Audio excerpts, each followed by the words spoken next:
చేసినాం కొన్ని అక్కడ చెప్తుంది కదా ఎండ ఉన్నది డైలీ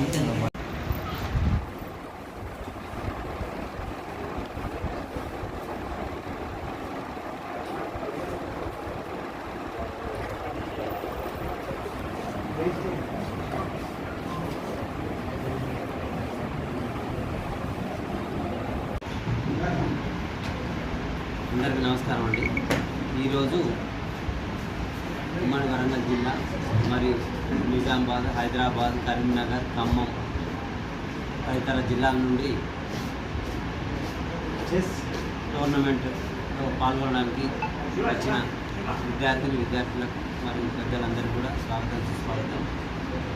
రుద్రమదేవి చెస్ అకాడమీ మరియు సేవా టూరిజం అండ్ కల్చరల్ సొసైటీ సంయుక్త ఆధ్వర్యంలో సమ్మర్లో పిల్లలకు మరియు పెద్దవాళ్ళకు కూడా వాళ్ళ మేధో సంపత్తిని పెంచడానికి కోసం ఇప్పుడున్న ఈ కంప్యూటర్ రంగంలో డిజిటల్ యుగంలో ప్రతి ఒక్కరు సెల్ ఫోన్లకి, టీవీలకి, ఎలక్ట్రానిక్స్ డివైస్కి అలవాటు పడిపోయిన ఈ తరుణంలో మనం చిన్నప్పటి నుండి ఏవైతే నేచురల్ గేమ్స్ ఏవైతే ఉన్నాయో వాటిని ఎక్కువ పిల్లలకు అలవాటు చేయడం కోసం, ఎందుకంటే అందరూ ఎలక్ట్రానిక్ వైపు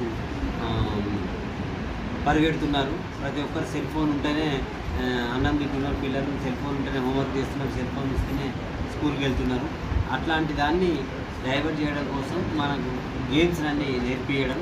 అందులో చెస్ అనేది మీ అందరికీ తెలుసు. చెస్ అనేది చాణక్యుని లాగా మన మేధస్సుని వివిధ కోణాల్లో డెవలప్ చేస్తుంటుంది. సో మన మెదడుని బాగా ఆలోచింపజేసే విధంగా, టెక్నికల్గా ఏ విధంగా ఆలోచించేసే విధంగా ఈ చెస్ గేము నేర్చుకోవడం వల్ల మేధస్సు అనేది అభివృద్ధి చెందుతుంది. అందుకే పిల్లలు చిన్నప్పటి నుండి కూడా మనం ఈ చెస్ అలవాటు చేస్తే కనుక వాళ్ళ మానసిక మేధస్సు కనుక పెరుగుతుంది. అందుకనే ఇట్లాంటి గేమ్స్ ఆర్గనైజ్ చేస్తున్నాం. ప్రతి స్కూళ్ళల్లో కూడా ఇప్పుడు చెస్ ఎక్కువ అవేర్నెస్ వచ్చింది, అందరు చెస్ నేర్చుకుంటున్నారు. మీరు చూడండి, సమ్మర్లో ప్రతి బుక్ స్టాల్ నుండి ప్రతి ఇంటికి ఏదో ఒక చెస్ బోర్డు కొనుక్కొని వెళ్తారు. ఇంతకుముందు అట్లనే తీసుకొని వెళ్ళేవారు, కానీ ఎక్కువ ఏదో ఒకసారి 2 సార్లు ఆడి నేర్చుకోక అట్లా వదిలేసేవారు. కానీ ఇప్పుడు అందరికి బాగా అవేర్నెస్ వచ్చింది. పిల్లలకి ఏమైనా గేమ్స్ నేర్పాలి, సో ఆ సెల్ ఫోన్ నుండి డైవర్ట్ చేయాలనే ఉద్దేశంతో అందరి పేరెంట్స్ కూడా ఈ గేమ్స్ నేర్పుతున్నారు. సో వాళ్ళ గేమ్స్ నేర్చుకున్నాక వాళ్ళకి ప్రదర్శించడానికి ఏదో ఒక స్టేజ్ కావాలి.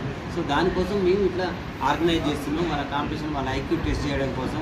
ఏదైనా పోటీ తత్వం ఉండాలి, ఇదంతా పోటీ ప్రపంచం, 21st సెంచరీ కంప్యూటర్ యుగం. ప్రతిదీ కూడా మనకంటే ఇప్పుడు వచ్చే జనరేషన్స్ పిల్లలందరూ కూడా చాలా అడ్వాన్స్గా ఉన్నారు. సో వాళ్ళకు ధీటుగా కూడా టెక్నాలజీ పెరుగుతుంది, అన్నీ పెరుగుతున్నాయి. కాబట్టి దానిలో ఈ మేధస్సును ఇంప్రూవ్ చేసుకోవడానికి ఇలాంటి గేమ్స్ ఆర్గనైజ్ చేస్తున్నాం. ఈరోజు దాదాపు 140 మంది 150 మంది స్టూడెంట్స్ మిగతా చుట్టుపక్కల తెలంగాణలో అన్ని జిల్లాల నుంచి వచ్చారు. ఇక్కడ మొట్టమొదటిసారిగా రుద్రమదేవి చెస్ అకాడమీ రాజుగారు డైరెక్టర్, ప్లస్ నేను సేవా tourism and cultural society, tourism అంటే స్పోర్ట్స్ టూరిజం కూడా నా టూరిజంలో ఒక భాగం. ఇది ఒక ఎన్జిఓ.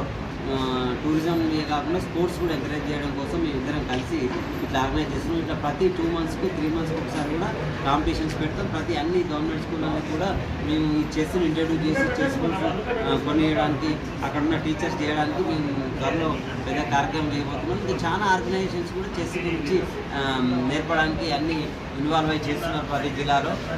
మనకు మీరు చెస్ ప్లేయర్ అనేది తెలుసు, ఆనంద్ విశ్వనాథ్ ఆనంద్, నాకైతే అతను ఒకటే తెలుసు. నేను 6th కోనేరు హంపి, ఇలా చాలామంది ఇప్పుడు మన దగ్గర నుంచి ఇండియాలో టాప్ మోస్తున్న వాళ్ళు కూడా వచ్చారు. 4th ప్లేస్ 5th ప్లేస్ ఉన్న వాళ్ళు కూడా. సో అప్పటి నుండే చెస్ అనేది, విశ్వనాథ్ ఆనంద్ ఉండే చెస్ అనేది బాగా చాలామందికి ప్రాచుర్యంలోకి వచ్చింది. కోనేరు హంపి వీళ్ళందరూ కూడా ఇవన్నీ కూడా మానసిక గవర్నమెంట్కి కారణం, ఈ గవర్నమెంట్కి జరగడానికి హన్మకొండ సూపర్ గ్రాండ్ మాస్టర్ చేసి అలాంటి ప్లేయర్స్ని ఇంకా రూపుదిద్దుకోవడమే ఈ గవర్నమెంట్ కండక్ట్ చేయడం.